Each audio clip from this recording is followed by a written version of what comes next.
సందర్భం ఏంటంటే ఈ యొక్క హబక్కూకు ఇర్మియా కాలానికి చెందినవాడు. అయితే అక్కడ అప్పటికి బబులోను వాళ్ళు వచ్చి ఇలా మీద దాడి చేశారు. దాడి చేస్తున్న ప్రజల్లో పరిస్థితుల్లో మరి యూదా ఏ విధంగా నష్టపోయిందో ఇవన్నీ చూసి ఆయన మనసులో బాధపడుతూ చేసిన ప్రార్థన, యొక్క బబులోను ఏ విధంగా మరి బలాత్కారం చేస్తున్నారో, ఏ విధంగా దౌర్జన్యం చేస్తున్నారో, ఏ విధంగా యూదా ప్రజలను చెరపెట్టుకుని పోతున్నారో ఇవన్నీ చూసి తాళలేక ఆయన చేసిన ప్రార్థన. కాబట్టి మొదటి అధ్యాయం 2వ వచనం చదువుతారా?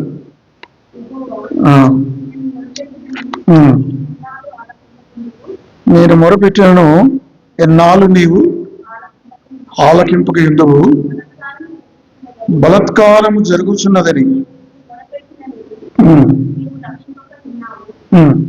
కాబట్టి ప్రశ్నల మధ్యలో ప్రార్థన. కొన్నిసార్లు ప్రశ్నలు కూడా ఈయన ప్రశ్నిస్తున్నాడు, దేవా ఎందుకు నువ్వు మౌనంగా ఉన్నావు? నేను మొరపెట్టినా నా ప్రార్థన ఎందుకు ఆలకించావు? కొన్నిసార్లు మనకు ఇదే కలుగుతుంది. లోకంలో ఎందుకు దుష్టత్వం జరుగుతుంది? ఎందుకు బలాత్కారం జరుగుతుంది? ఎందుకు పాపం జరుగుతుంది? దేవుడు దీన్ని ఆపివేయలేడా? దేవుడు దీన్ని ఆపివేయగలడు, కానీ ఎందుకు దీన్ని ఆపివేయట్లేదు అనేది కొన్నిసార్లు మన మదిలో ప్రశ్న. ఆ బాధలో ఆ మదిలోంచి వచ్చిన ప్రార్థనే, ప్రశ్నల మధ్య వచ్చిన ప్రార్థన. యెహోవా నేను మొరపెట్టినను నీవెన్నాళ్ళు ఆలకింపకుందువు. కాబట్టి దేవుడు ప్రశ్నిస్తున్నాడు, దేవా ఇంకా నువ్వు కళ్ళు మూసుకుంటావా? ఇంకా నువ్వు సహాయం చేయవా? అంటే దేవుని నిందించడం కాదు, బాధతో వేదనతో దేవునికి మొరపెట్టుకోవటం. కీర్తనకారుడు అలాగే చేస్తున్నాడు. 13వ కీర్తన 1-2 వచనాలు. కీర్తన గ్రంథం 13వ అధ్యాయం 1-2 వచనాలు. యెహోవా ఎన్నాళ్ళ వరకు నీవు నన్ను మరిచిపోదువు, నిత్యము మరచెదవా? చూసారా ఆ ప్రార్థనలో బాధ. ఎంతకాలం ప్రభా నన్ను దూరం పెడతావు? ఎంతకాలం నన్ను విడిచిపెడతావు? నా ప్రార్థన ఆలకించవా అని దేవుని ప్రశ్నిస్తున్నారు. కాబట్టి దేవుణ్ణి బాధతో కూడిన ప్రార్థన, బాధల మధ్యలో, ప్రశ్నల మధ్యలో, సమాజంలో జరుగుతున్న పరిస్థితులు, సంఘంలో, కుటుంబాల్లో జరుగుతున్న పరిస్థితులను చూసి మరి భక్తుడు చేసే ప్రార్థన. అక్కడే హబక్కూకు మొదటి అధ్యాయం 5వ వచనంలో అన్ని జనుల్లో జనులు చూడుడి, ఆలోచించుడి, కేవలం విస్మయమునందుడి. అన్ని జనుల్లో జరిగే అక్రమాలు, పాపాల గురించి ఆయన మొరపెడుతున్నాడు. ఏమిటి అన్యాయం? అందు మాత్రమే కాదు, 13వ వచనం చదువుతాను. 13 నీ కనుదృష్టి, హబక్కూకు 1:13 నీ కనుదృష్టి దుష్టత్వము చూడలేనంత నిష్కలంకమైనది కదా, బాధించు వారు చేయి బాధలు నీవు దృష్టింపజాలవు కదా, కపటలను నీవు చూచి దుర్మార్గులు తమ కంటే ఎక్కువ నీతి పరులను నాశనం చేయగా నీవు చూచి ఎందుకు ఊరకున్నావు? ఇది ప్రార్థన. ఎందుకు నువ్వు అన్యాయస్తులు అన్యాయం చేస్తున్నారు, నీతిమంతులు బాధపడుతున్నారు, దుర్మార్గులు ఎందుకు రెచ్చిపోతున్నారు? ప్రభా నువ్వు కలుగజేసుకోవా, నువ్వు జోక్యం చేసుకోవా అని చెప్పి ఆయన చేసిన ప్రార్థన. మొట్టమొదటిగా మనం కూడా పరిస్థితులు మార్చమని ప్రార్థన చేయాలి. ఒకవేళ ఎలాంటి పరిస్థితుల్లో మన సంఘములు, మన సమాజంలో, మన దేశంలో, మన ప్రభుత్వాలలో, మన కుటుంబాలలో ఇలాంటి పరిస్థితులు ఉంటే మనం ఏం చేయాలంటే దేవునికి మొరపెట్టమా. ఎంతకాలం మా కుటుంబంలో, మా పరిస్థితుల్లో, మా సమాజంలో ఇలాంటి పరిస్థితులు ఉంటాయి ప్రభా, ఇకనైనా నువ్వు మార్చవా అని బాధతో వేదనతో మనం కేక వేయాలి. కాబట్టి మొట్టమొదటిగా ప్రశ్నల మధ్యలో ప్రార్థన. ఇక రెండవది చూడండి, మనం చదివిన వాక్య భాగంలో 3వ అధ్యాయం 2వ వచనం. యెహోవా నిన్ను గూర్చిన వార్త విని నేను భయపడుచున్నాను. కాబట్టి దేవునికి భయములోంచి వచ్చిన ప్రార్థన, భయంతో కూడిన ప్రార్థన, ఇది చాలా అవసరం దేవునికి. మనం ప్రార్థన చేస్తాం, చాలా క్యాజువల్గా చేస్తాం. కొన్నిసార్లు మనం చేసే ప్రార్థన మనుషులతో మాట్లాడినట్టుగా మాట్లాడతాం. మరి ఏదో మనం అడుగుతాం, ఒకరినొకరు నమస్కారుకుంటాం, అలా అడుగుతాం, కానీ అందులో వినయం కానీ, భయం కానీ, గౌరవం కానీ ఉన్నట్టుగా కనబడదు.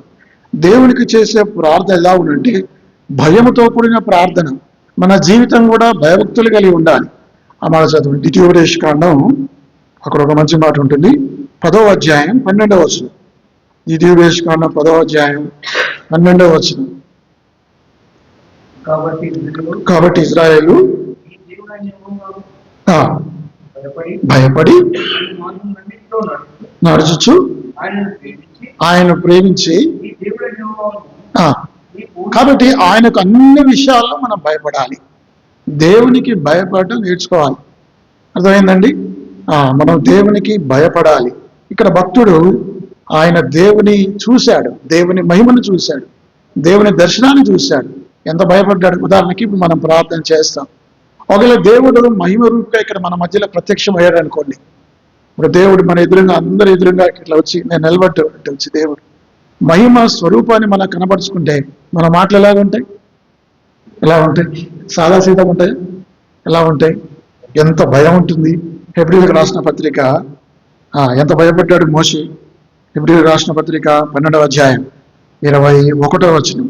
ఆ సీనాయి పర్వతం మీద 12:21. మరియు ఆ దర్శనం ఎంతో భయంకరముగా ఉన్నందున మోషే నేను మిక్కిలి భయపడి వణుకుచున్నాను. కాబట్టి God works is awesome and fearful. అది రెండవది. కాబట్టి దేవునికి చేసే ప్రార్థనలు భయంతో చేయాలి. భయభక్తులతో, వినయ విధేయతలతో, గౌరవంతో. నా ఎదుట దేవుడు ఉన్నాడు, దేవుడు నా ప్రార్థన వింటున్నాడు, దేవుడు నా ప్రార్థన చూస్తున్నాడు. నేను ఎలా ప్రవర్తిస్తున్నానో, ఎలా కూర్చున్నానో, ఎలా నిలుచున్నానో, ఎలా మోకరించానో, ఎలా చేసిన అన్ని కూడా దేవుడు చూస్తున్నాడు అన్న భయంతో. కాబట్టి దేవుని మహిమను చూసి ఇక్కడ అంటాడు, యెహోవా నిన్ను గూర్చిన వార్త విని నేను భయపడుచున్నాను. కాబట్టి భయముతో కూడిన ప్రార్థన. మొట్టమొదటిగా సందేహాల మధ్యలో, ప్రశ్నల మధ్యలో ప్రార్థన ఉంది. రెండవది భయముతో కూడిన ప్రార్థన. ఇప్పుడు దేవుడు మనకు కనబడతలేడు కాబట్టి మనకేమి మన ప్రార్థనలు మామూలుగా ఉన్నాయి. ఆయన ఎలీషా ప్రార్థన చేయడు, దేవా వీడి మనోనేత్రాలు తెరవగానే ఏమైంది? అగ్ని రథ గుర్రాలు కనబడ్డాయి. కాబట్టి దేవుడు మన మనోనేత్రాలు తెరిస్తే, ఒకవేళ దేవుడే మనం కనబడితే మనం ఎట్లా ఉంటాం? ఆ యొక్క రూపాంతర కొండ మీద యేసుక్రీస్తు వారు తన నిజ స్వరూపాన్ని, పరలోకంలో ఏ విధంగా ఉంటాడో ఆ స్వరూపాన్ని కొన్ని క్షణాలు శిష్యులు కనబరిచాడు. పేతురు, యాకోబు, యోహాను వారు భయపడి బోర్లా పడిపోయారు.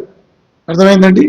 కాబట్టి మనం ప్రార్థన చేసేటప్పుడు దేవునికి భయపడి ప్రార్థించాలి. భయముతో కూడిన ప్రార్థన, వణుకుతో కూడిన ప్రార్థన. భయము, వణుకు దేవుని ఎదుట ఆ విధంగా సాగినప్పుడు, వణికినప్పుడు మన ప్రార్థనలు దేవుని యొక్క గొప్పతనాన్ని, దేవుని యొక్క కార్యములు ఎంత గొప్పగా ఉంటాయి, ఎంత ఆసంగా ఉంటాయి, ఎంత భయంకరంగా ఉంటాయో తెలుసుకోవాలి. అది రెండవది. ఇక మూడవది ఏంటంటే, అదే మనం చదివిన వాక్య భాగంలో 2వ వచనం, యెహోవా సంవత్సరములు జరుగుచుండగా నీ కార్యము నూతనపరుచును. చూడండి, అదే 2వ వచనం, యెహోవా నిన్ను గూర్చిన వార్త విని. కాబట్టి పాత జ్ఞాపకాలు, యెహోవాను గూర్చిన ఆ కార్యాలు ఆయన విన్నాడు. విన్నాడు? ఇశ్రాయేలు ప్రజలకు ఏమి చేశాడో ఆయన విన్నాడు. ఏ విధంగా ఐగుప్తులో 10 తెగుళ్ళు వచ్చాయో ఆయన విన్నాడు. 5 తెగుళ్ళతో ఆ ఐగుప్తు పట్టణం అంతా ఏ విధంగా నాశనం అయిందో మీకు తెలుసు కదా. కాబట్టి ఆ 10 తెగుళ్ళు దేవుడు ఎంత అద్భుత కార్యం చేశాడు. ఆరిన నేలలో ఎర్ర సముద్రం మధ్యన ప్రజలు ఏ విధంగా నడిపించాడో. పగలు అగ్నిస్తంభం, రాత్రి మేఘస్తంభం, 40 సంవత్సరాలు ఆకాశం నుంచి మన్నా. ఇలాగా పాతకాలంలో దేవుడు చేసిన కార్యాలు విన్నాడు ఆయన. ఆ దాంట్లోంచే ఆయనకు ప్రార్థన వచ్చింది. పాత కార్యం జ్ఞాపకం చేసుకున్న ప్రార్థన. కాబట్టి దేవుణ్ణి మనం ప్రార్థన చేయాలంటే ఆయన ఎంత గొప్పవాడో, ఆయన చేసిన అద్భుత కార్యాలు మనం జ్ఞాపకం చేసుకోవాలి. సరే, ఆ కాలంలో ఆ ప్రార్థన ఉంది. మరి ఈ కాలంలో మన కోసం ఏం చేశాడు యేసుప్రభు గారు? ఏం చేశాడంటే మన కొరకు కలవరిశిలో ఆయన చనిపోయాడు, ఆయన ప్రాణం పెట్టడం. ఆ కార్యాన్ని మనం జ్ఞాపకం చేసుకోవాలి. మన బల్లలో వర్తమానాలు ఇదే చూసుకున్నాం. ఇది మీ కొరకు విరవబడిన నా శరీరము, నన్ను జ్ఞాపకం చేసుకున్నకై దీనించి. ఇది మీ కొరకు, మీ పాప క్షమాపణ కొరకు చిందించబడుతున్న నా రక్తము, నన్ను జ్ఞాపకం చేసుకున్నకై దీని చేయడి. కాబట్టి జ్ఞాపకంలోంచి ఆయన చేసిన పాత కార్యాలు మనం జ్ఞాపకం చేసుకోవాలి. దేవుడు ఎంత గొప్పవాడో, ఆయన ఎంత అద్భుత కార్యాలు చేస్తాడో మనం జ్ఞాపకం చేసుకోవాలి. చూడండి, 120 మాట 122.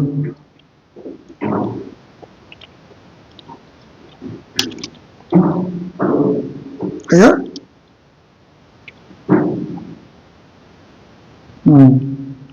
ఎన్నో కీర్తన అది? ఆయన చేసిన అద్భుత కార్యాల గురించిన కీర్తన 100.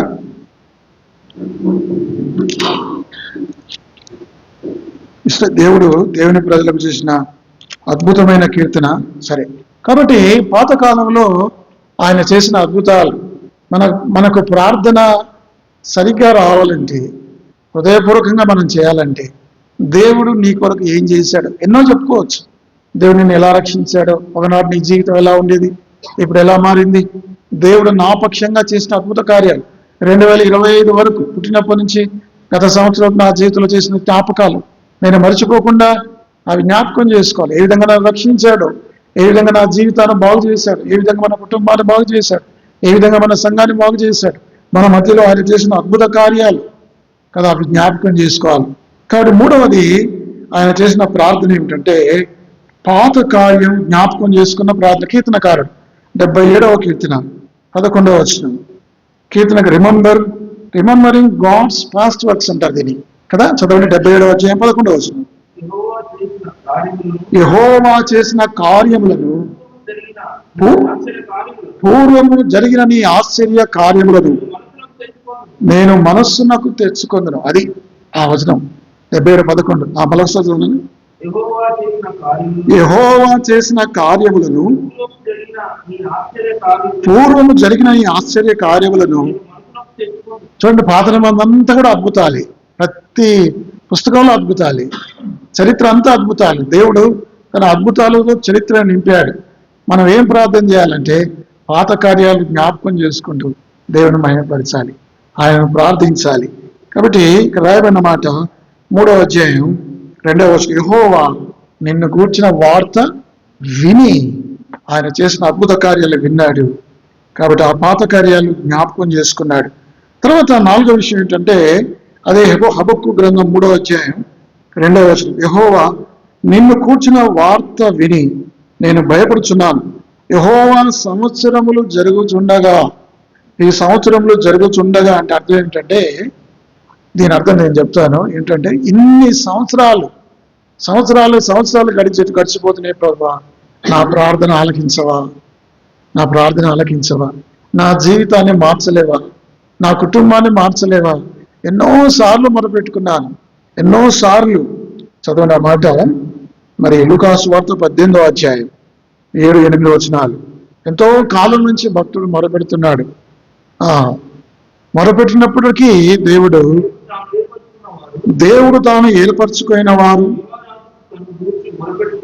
దివారాత్రము తన గురించి మొరపెట్టుకుని చుండగా వారికి న్యాయము తీర్చడ. అది సంవత్సరము జరుగుతుండగా అంటే, ఇన్ని సంవత్సరాల నుంచి ప్రార్థన చేస్తున్న ప్రభా, న్యాయం తీర్చవా, నాకు సహాయం చేయగా. దివారాత్రములు ఎల్లప్పుడూ రోజుల తరబడి, నెలల తరబడి, సంవత్సరాల తరబడి ప్రార్థన చేస్తున్న ప్రభా, నా ప్రార్థనను ఆలకించవా. కాబట్టి సంవత్సరాలు జరుగుతున్నాయి, దేవుడు ఆలస్యం చేస్తున్నాడు. ఆలస్యం అనేది నిరాకరణ కాదు కదా, ఆలస్యం అనేది నిరాకరణ కాదు, దేవుడు త్రోసివేసినట్లు కాదు. కాబట్టి దేవుడు ఎప్పుడు కూడా ఆయన సొంత సమయంలో పనిచేస్తాడు. మనం ఏంటంటే, మనం ఎప్పుడు కూడా ప్రభా మన సొంత సమయంలో ప్రభా కార్యం చేయమంటాం. అలా చేయడు దేవుడు. మనం మొరపెట్టుకుంటాం. కొన్నిసార్లు ప్రార్థనకు దేవుడు తొందరగా జవాబిస్తాడు, కొన్నిసార్లు ప్రార్థనకు దేవుడు ఆలస్యంగా జవాబిస్తాడు. భక్తుడు బాధపడుతున్నాడు, సంవత్సరాలు జరుగుతున్నాయి ప్రభా, మరి నేను మొరపెడుతున్నాను, కార్యం చేయి. ఇంకా అంటాడు, సంవత్సరములు జరుగుచుండగా నీ కార్యము నూతనపరచును. రివైవ్ దై work in the midst of the years కదా. సంవత్సరములు జరుగుతుండగా నీ కార్యం నూతనపరచును. ఏమి నూతనపరచాలి? 85వ కీర్తన 6వ వచనం. 85వ కీర్తన 6వ వచనం. ఏమి నూతనపరచాలో కొన్ని విషయాలు నేను మీకు. నీ యందు సంతోషించినట్లు మరలా మమ్మ బ్రతికింపవా. అంటే అర్థం ఏంటంటే, ప్రార్థనలో మోకాళ్ళ మీదకి వచ్చి ఆయన మనం వేడుకోవాలి. ప్రార్థనలో ప్రభా మనం నూతన ప్రార్థన. కానీ ఏ విషయాలను నూతనపరచాలి? నూతనపరచమన్నా కానీ మన కాంటెస్ట్కి వస్తే ఎవరు నూతనపరచాలి? ప్రభా నూతన ప్రార్థనలో మమ్మ నూతనపరచము. అది 85:6. మళ్ళీ ఒకసారి చదువుది. నీ ప్రజలు నీ యందు సంతోషించినట్లుగా మరలా మమ్మ బ్రతికించవా. కాబట్టి ప్రార్థనలో మమ్మ నూతనపరచు. కొన్నిసార్లు మనం చేసిన ప్రార్థనే మళ్ళా చేస్తాం. ప్రభా నూతన ప్రార్థన మాకు నేర్పించు. ప్రార్థనలో ద్వారా మా జీవితాన్ని నూతనంగా చేయి. రెండవది, ప్రేమలో మనం నూతనపరచు. దేంట్లో మనం నూతనపరచబడాలి? ప్రేమలో కదా. అది ఏ సంఘం? అది ఎఫెసు సంఘానికి దేవుడు చెప్తాడు. ఏమంటారు? ప్రభు చెప్తున్న మాటలు, ఆది ప్రేమ, మొదటి ప్రేమను నీవు మరచితివి కదా. మొదటి ప్రేమను మరలా రివైవ్ చేసుకోవాలి. ప్రేమలో నూతనం కావాలి. ఏ ప్రేమతో చూపించావో ఎఫెసు సంఘమా, ఆ ప్రేమను మరలా, ఆ మొదటి ప్రేమను నీవు కనపరచు. మరచితివి మరలా మొదటి ప్రేమను. ప్రభా మొదటి ప్రేమను మాలో నూతనపరచుము కదా. నూతనపరచము అంటే అర్థం ఏంటంటే ఎన్ని విషయాలు నూతనపరచాలి? ప్రార్థనలో నూతనపరచము, ప్రేమలో మళ్ళీ మొదటి ప్రేమ మాకు అనుగ్రహించము. ప్రభా ఆ ప్రేమ ఇప్పుడు చూడలేకపోతున్నాం. ఇట్లా ప్రార్థన చేస్తారు. ఇట్లా అనుకుంటా, భక్సింగ్ గారు కాలంలో హెబ్రోన్లో నా మొదటి ప్రేమ, ఆ మొదటి పరిచర్య, ఆ మొదటి భక్తి, ఆ శక్తి, ఆ కార్యాలు ఇప్పుడు లేవు అంటారు కదా. అట్లాగే మనం ఏం చేయాలంటే ప్రేమలో నన్ను నూతనపరచు ప్రభా, నాకు ప్రేమ అనుగ్రహించు. మొదట్లో నేను ఏ విధంగా ప్రేమించానో రక్షిపోయిన కొత్తలో ఆ విధంగా ఇప్పుడు నన్ను ప్రేమించలేకపోతున్నాను. నా సాటి వారిని నేను ప్రేమించలేకపోతున్నాను. ప్రభా మళ్ళా నన్ను రివైవ్ చేయి, ప్రేమలో నన్ను నూతనపరచు. ఇక మూడవది, పశ్చాత్తాపంలో కూడా నూతనపరచు. ఏం చేయాలి చూడండి, ఒక మాట చదవండి. విలాప వాక్యములు 3వ అధ్యాయం 40వ వచనం. విలాప వాక్యములు 3వ అధ్యాయం 40వ వచనం. ఇర్మియా హెజ్కేల్ మధ్యలో ఉంటుంది. మన మార్గములను పరిశోధించి తెలుసుకొని తిరుగుదము,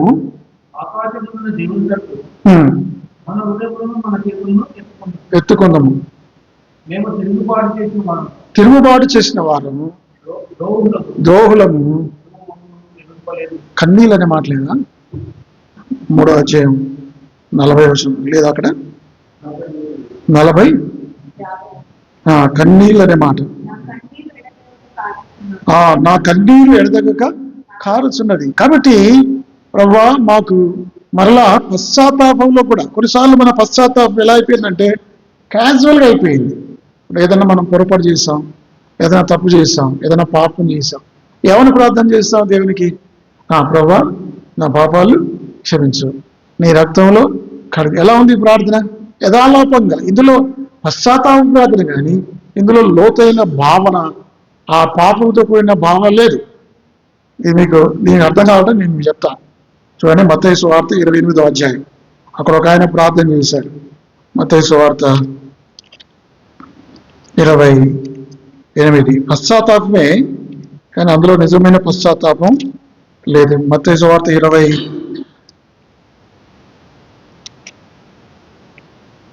అక్కడ ఎవరు? ఇస్కరియోతుతో ప్రార్థన చేస్తాడు. ఇస్కరియోతుతో ప్రార్థన చేసిన మాట దొరికింది ఎవరికన్నా? 27వ అధ్యాయం 3వ వచనం.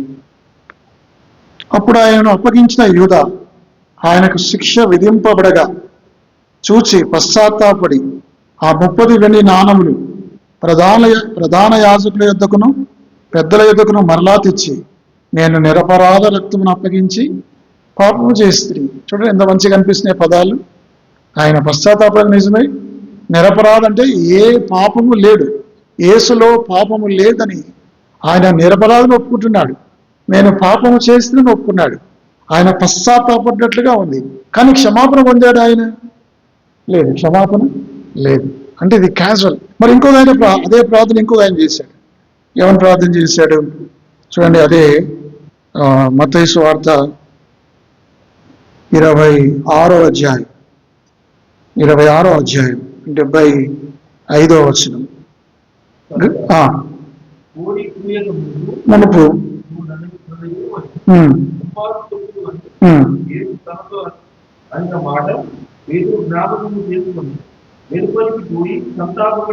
అంటే ఇద్దరు పశ్చాత్తాపడ్డారు. ఇంకా లూకాసు వార్తలు ఇంకా వివరంగా ఉంది పేతురు పశ్చాత్తాపం గురించి. ఇక్కడ ఇస్కరియోతు పశ్చాత్తాపడ్డాడు, పేతురు పశ్చాత్తాపడ్డాడు. కాబట్టి ఇస్కరియోతు పశ్చాత్తాపం నిజమైన పశ్చాత్తాపం కాదు. కొన్నిసార్లు మనం అనుకుంటాం, యేసు ప్రభువా నేను పాపిని, నన్ను క్షమించు, నీ రక్తంలో కడుగు అని అన్నాం. సో నేను అన్నాను కదా, ప్రార్థన చేశాను కదా, ప్రభు నా ప్రార్థన క్షమించడు అనుకుంటాం, కానీ క్షమించడు. అయితే నిజమైన పశ్చాత్తాపం అంతరంగంలోంచి రావాలి. అర్థమైందని మన మాటలు కొన్నిసార్లు క్యాజువల్గా ఉంటున్నాయి.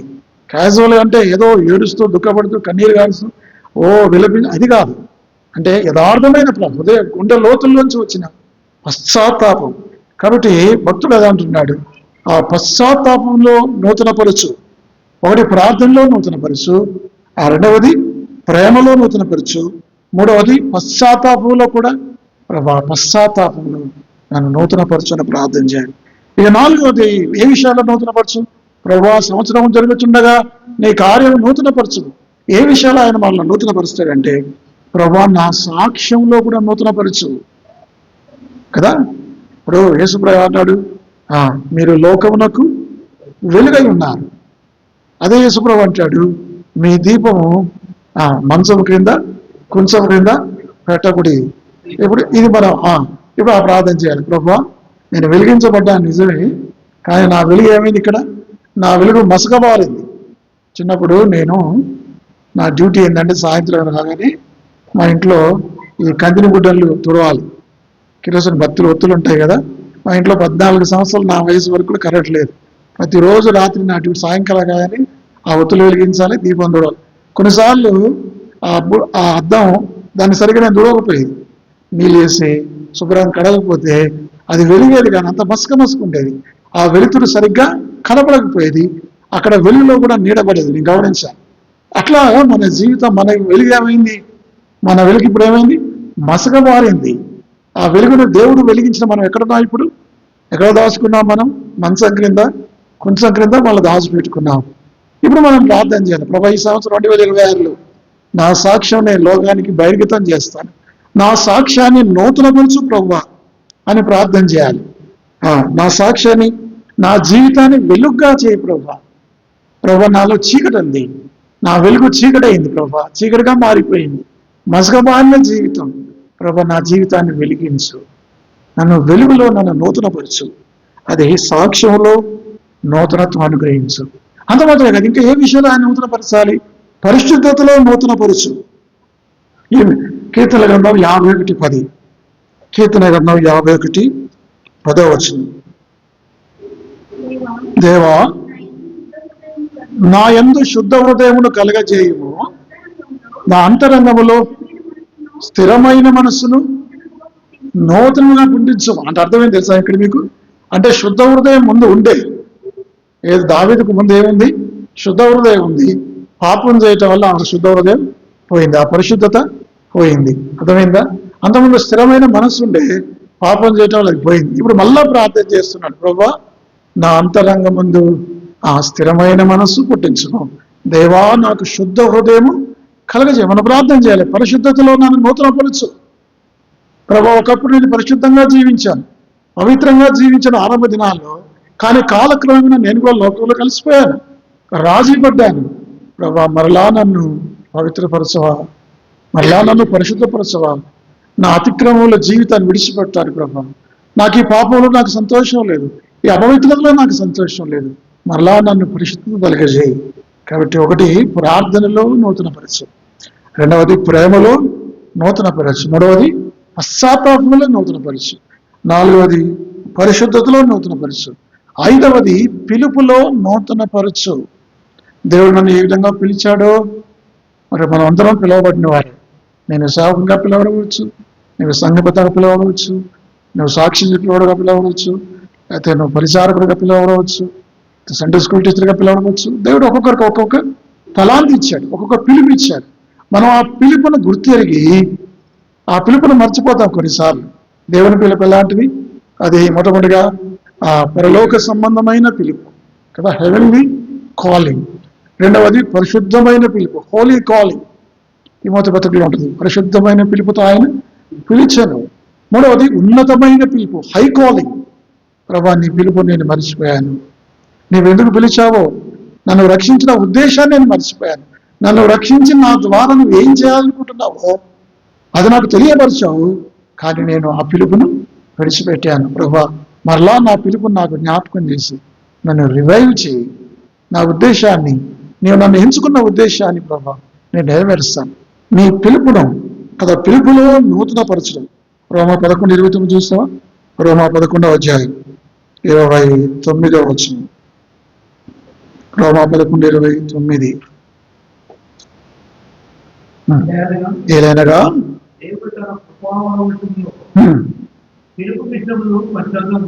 పిలుపు విషయంలో పశ్చాత్తాపడు. అర్థమైందంటే దేవుడు కృపావర్లు ఇచ్చాడు. కొన్ని కృపావర్లు మనకి ఇచ్చాడు. కొంతమంది పాడేవాళ్ళు ఇచ్చాడు, కొంతమందికి వాయిద్యాలు వాయించేవారు ఇచ్చాడు, కొంతమందికి ప్రార్థన చేసేవారు, కొంతమంది సాక్ష్యం ఇచ్చేవారు, కొంతమందికి వాక్యం చెప్పేవారు, కొంతమందికి రకరకాల వరాలు, ప్రభు కొరకై పనిచేసేవారు, ప్రభు కొరకై ఇట్లాంటి కొన్ని వరాలు మనకి ఇచ్చాడు. ఆ వరాలు పొందిన మనము ఆ వరాలు సద్వినియోగం చేసుకోకపోతే దేవుడేమి ఆ కృపావరాలు తీసివేయాడు. తన పిలుపుని గురించి ఆయన పశ్చాత్తాపవాడు పడవాడు కాడు. అయితే మనం ఏం చేయాలంటే, ప్రభా, నువ్వు పిలిచిన పిలుపును అది నూతన పరచు, మరలా అది గ్రహించి నీ కొరకై నీ ఉద్దేశం నెరవేర్చబిడ్డగా నన్ను సహాయించి. అది చివరి 7వది ఏంటంటే, చూడండి అన్నమాట, 40 యెషయా గ్రంథం 40:31 వచనం. యెషయా గ్రంథం 40:31. యెహోవా కొరకు ఎదురు చూచువారు. కాబట్టి 7వది ఏం చేయాలి? ప్రభా, నీ కొరకే ఎదురు చూసే విషయంలో నన్ను నూతనపరచు, నిరీక్షణ విషయంలో నూతనపరచని ప్రార్థన చేయాలి. 7 విషయాలు నూతనపరచబడి ప్రార్థన చేయాలి. మళ్ళీ మీరు జ్ఞాపకం చేస్తాం, ప్రార్థనలో నన్ను నూతనపరచము, నీ కార్యం నూతనపరచమంటే ఆయన కాంటెక్స్ట్ వేరు. ఎవరిది? హబక్కూకుది. ఇప్పుడు మనమేమి నూతనపరచాలి? ఆ రోజులు ఆయన చేసినట్లుగా మనం చేయలేం కదా, యుదావా అది చేయలేదు. మన కాంటెక్స్ట్లో ప్రభా, ప్రార్థనలో నన్ను నూతనపరచు, నీ ఎదుట నేను పశ్చాత్తాపడ విషయంలో నూతనపరచు, ప్రేమలో నూతనపరచు, సాక్ష్యంలో, పరిశుద్ధతలో, ఎదురు చూడటంలో, పిలుపులో నన్ను నూతనపరచు అని ప్రార్థన చేయాలి. అర్థమైందండి? ప్రభా, సంవత్సరంలో జరుగుతుండగా నీ కార్యము నూతన పరచు. ఈ సంవత్సర ప్రారంభంలో ఉన్నాం, నూతన సంవత్సరంలో ప్రారంభ దశలో ఉన్నాం.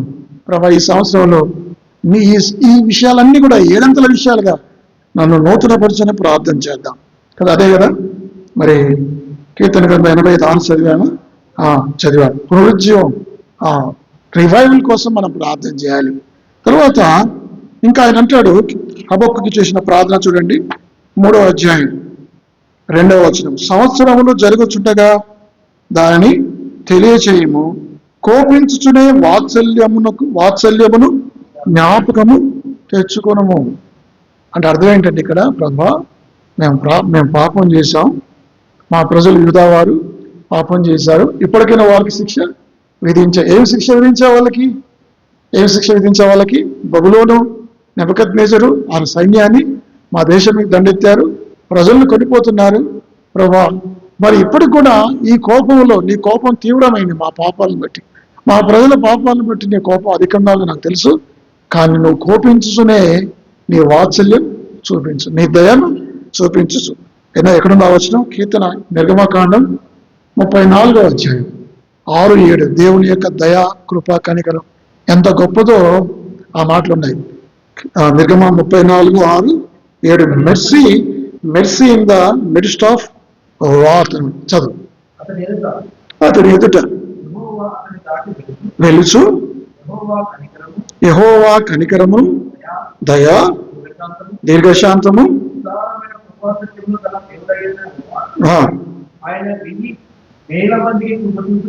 వేల మందికి కృప చూపుచు క్షమించడు కాదు. కాబట్టి దేవుని యొక్క కృప, కనికరం భక్తుడు జ్ఞాపకం చేసి, ప్రభా, మనం గతంలో ఒక వచనం చూసాం. ఏ వచనం? కీర్తన 30 కదా. ఆయన నిమిషము, ఆయన కోపము నిమిషమాత్రమును, ఆయన దయ ఆయుష్కాలం అంది. ప్రభా, నీ కోపం మా మీద మండితే మేము ఎవడు నిలవగలం? ప్రభా, మా ప్రజలు మేము పాపం చేసిన వాళ్ళని మమ్మల్ని శిక్షించునే నీ దయను మా మీద చూపించు, నీ కనికరాన్ని. ఆయన అంటాడు, సంవత్సరంలో జరుగుతుండగా దాన్ని తెలియజేయము. కోపించుతూనే వాత్సల్యమును జ్ఞాపకం తీర్పు మధ్యలో కూడా కృపను కోరుకున్న ప్రార్థన. తీర్పు ఉంది నిజమే, ఆ తీర్పులో కూడా ఏమంటారు ఈ అడ్వకేట్లు ఏమని చెప్తారు మీరు తెలుసా? కోర్టులో ఏమని చెప్తారు? మై లార్డ్, నా క్లయింట్ తప్పు చేశాడు, తెలియక చేశాడు, అతనికి శిక్ష తగ్గించు. ఏమంటారు? శిక్షను తగ్గించు.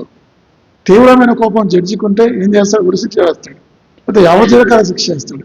ఇతని తరపున ఇతను రాజ్యం ఆడుతున్నాడు.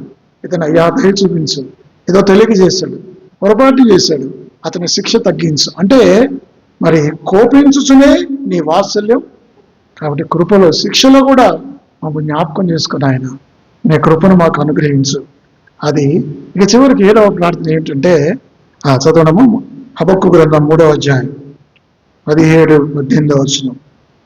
పరిస్థితులు మారిపోయినా అంజూరపు చెట్లు పూయకుండినను, ద్రాక్ష చెట్లు ఫలింపకపోయినను,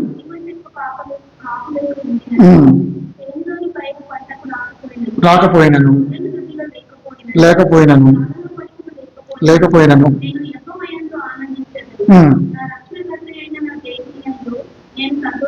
కాబట్టి విశ్వాసం అనేది పరిస్థితుల మీద ఆధారపడదు. ఎన్ని సమస్యలు వచ్చినా, ఎన్ని కష్టాలు వచ్చినా మనం ప్రార్థన విడిచిపెట్టకూడదు, దేవుని మర్చిపోకూడదు.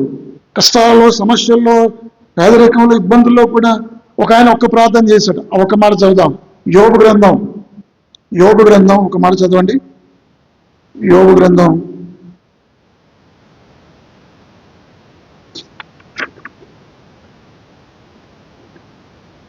అక్కడ ఒక వచనం మనం మిస్ అయిపోయింది.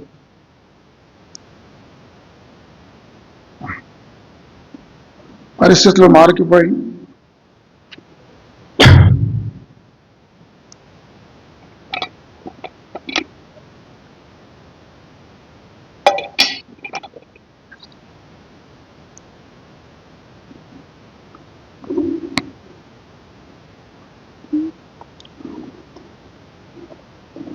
ఇప్పుడు కొన్ని విషయాలు, పరిస్థితులు మారకపోయినా దేవునిపై నిలుచు ప్రార్థన అంటే అర్థం ఏంటంటే పరిస్థితులు ఎట్లా ఉన్నా సరే మనం ప్రార్థన విడిచిపెట్టకూడదు.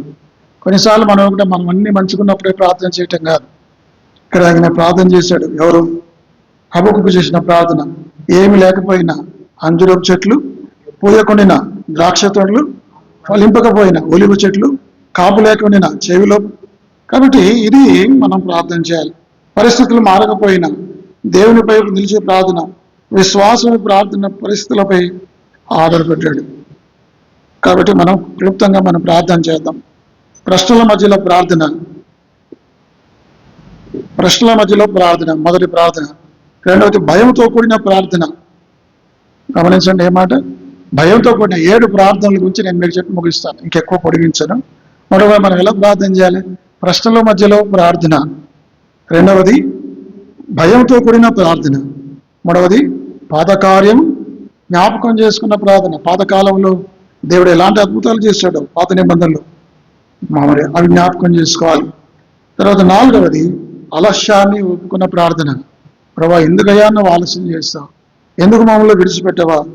మరి లూకాసు 18వ అధ్యాయంలో దివారాత్రములు మొరపెడుచుండగా ప్రార్థన వినవా? కొన్నిసార్లు దేవుడు మన ప్రార్థన ఆలస్యం చేస్తుంది, కానీ ఆలస్యం చేయదు. అంత మాత్రమే కాదు, పునరుజ్జీవం కోసం ప్రార్థన చేయి, పునరుత్థానం కోసం, ఉద్యమం కోసం ప్రార్థన చేయాలి. మరి తీర్పు మధ్యలో కృప కోరిన ప్రార్థన. ప్రభా, క్షమించమని చేసే ప్రార్థన. పరిస్థితులు అనుకూలించకపోయినా, ఏమీ లేకపోయినా, అంజూరపు చెట్లు కాయకపోయినా చేసే ప్రార్థన. ఇలాంటి ప్రార్థన భక్తుడైన హబక్కుకు ప్రార్థన చేస్తున్నాడు. కాబట్టి మనం కూడా ఇలాంటి ప్రార్థన చేసుకుని ప్రశ్నల మధ్యలో ప్రార్థనలు చేద్దాం, భయంతో కూడిన ప్రార్థన చేద్దాం, దేవుని పాత కార్యాలు జ్ఞాపకం చేసుకున్న ప్రార్థన చేద్దాం, ఆలస్యాన్ని అంగీకరిద్దాం. ఆలస్యం చేసినంత మాత్రాన దేవుడు మన ప్రార్థన నిరాకరించినట్లు కాదు. మనం ప్రార్థనలు చేస్తూనే ఉండాలి, విడిచిపెట్టకుండా ప్రార్థన చేయాలి. ఉద్యోగం కోసం ప్రార్థన, మరి కృప కొరకై ప్రార్థన. ప్రభా, ఆ తీర్పు మన మీదకి రాకుండా ఆయన కృప కొరకు ప్రార్థన. ప్రభా, కృప అనుగ్రహించిన ప్రార్థన చేద్దాం. పరిస్థితులు మారిపోయిన దేవునిపై నిలిచే ప్రార్థన. ఈ 7 విషయాలు మనం జ్ఞాపకం పెట్టుకున్నాం. ప్రభా, నన్ను నూతన పరిచయం చెప్పబడిన అంశాల వల్ల ప్రభా నేను ప్రాచీనమైన జీవితం, పాప జీవితం, పాత జీవితం ఈ సంవత్సరంలో 2026లో ప్రభు అన్ని విధాలుగా నేను నూతనపరచాలి. నా ప్రేమలో, నా విశ్వాసంలో, నా ప్రార్థనలో అన్ని విధాలుగా నన్ను నూతనపరచాలని ప్రార్థన చేద్దాం. దేవుడి వాక్యం దీవించి ఆశీర్వదించు.